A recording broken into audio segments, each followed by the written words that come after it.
Assalamualaikum warahmatullahi wabarakatuh.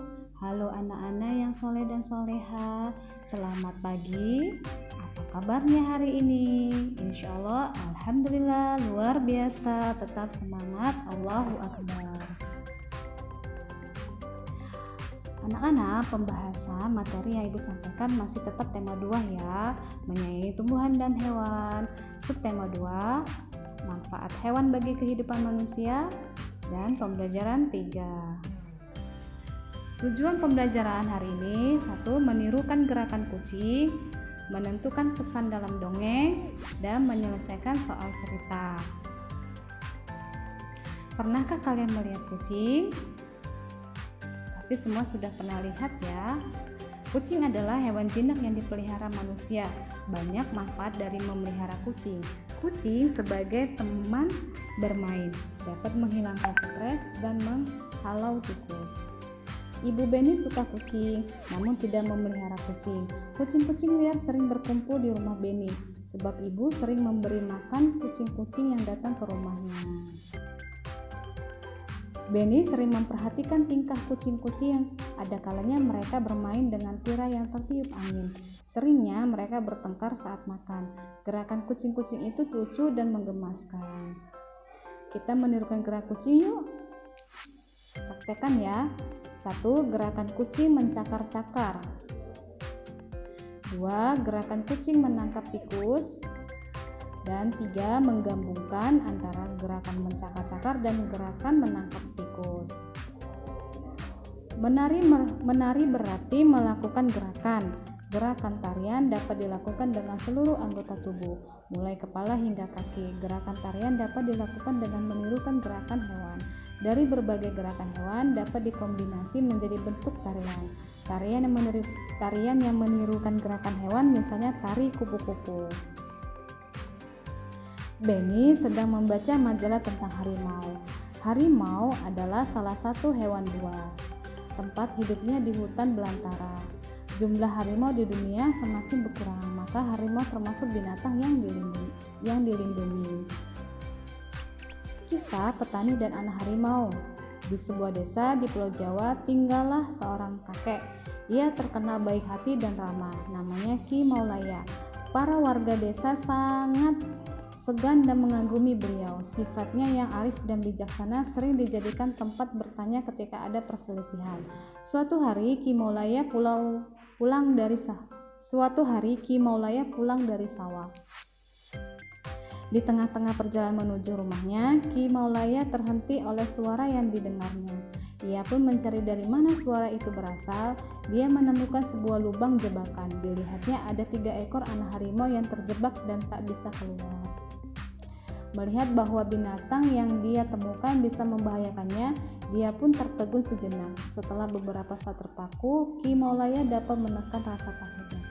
Aku percaya bahwa kebaikan pasti dibalas dengan kebaikan pula. Dikeluarkannya suatu persatu anak harimau itu. Setelah semua terangkat, dia pun naik keluar dari lubang itu. Baru saja dia sampai di atas, tiba-tiba dari semak belukar keluarlah seekor harimau yang sangat besar. Harimau itu adalah induk dari 3 anak harimau yang ia tolong. Ki Maulaya pun gemetar dan berkeringat dingin, namun dia mencoba mengendalikan rasa takutnya. Ia hanya pasrah pada kehendak Sang Pencipta. Harimau itu mendekatinya sambil mengendus-endus Ki Maulaya. Lalu dia pergi membawa anak-anaknya. Konon setelah kejadian itu, Ki Maulaya dan harimau menjadi sahabat. Harimau itu sering menunggui Ki Maulaya ketika di sawah dan menjaganya dari bahaya hewan-hewan buas. Dan apa yang diyakini Ki Maulaya terbukti, kebaikan pasti dibalas dengan kebaikan pula. Tulislah pesan yang terdapat pada dongeng kisah petani dan anak harimau. Apa pesannya? Ya, benar. Pesannya adalah kebaikan pasti dibalas dengan kebaikan.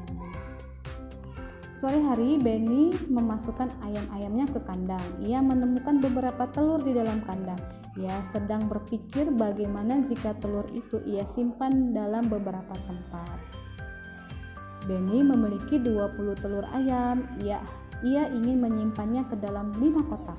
Berapa isi telur pada masing-masing kotak? Kita hitung ya. 1, 2, 3, 4, 5, 6, 7, 8, 9, 10, 11, 12, 13, 14, 15, 16, 17, 18, 19, 20. Jadi tiap kotak berisi 4 butir telur. Kita dapat menuliskannya dalam lambang bilangan 5 dikali 4 sama dengan 25 jumlah kotak, 4 adalah jumlah berisi 4 butir telur. Tugas hari ini 1. Paket halaman 78 sampai 80. Kedua, praktek menari tari kupu-kupu boleh memakai properti, selendang atau sayap buatan ya. Terima kasih, kalian sudah dapat menyelesaikan materi dengan baik ya. Dan Ibu ucapkan banyak terima kasih kembali kepada ayah dan bunda yang sudah membantu dan membimbing Ananda belajar hari ini ya. Anak-anak, jangan lupa tetap merapikan kembali alat-alat tulisnya yang kalau sudah selesai belajar. Yang kedua, dan jangan lupa ucapkan banyak-banyak terima kasih kepada ayah bunda dan tetap semangat ya. Dan yang terakhir, membaca doa selesai belajar agar kalian mudah mengingatnya dan berkah ilmunya. Ibu akhiri, wassalamualaikum warahmatullahi wabarakatuh.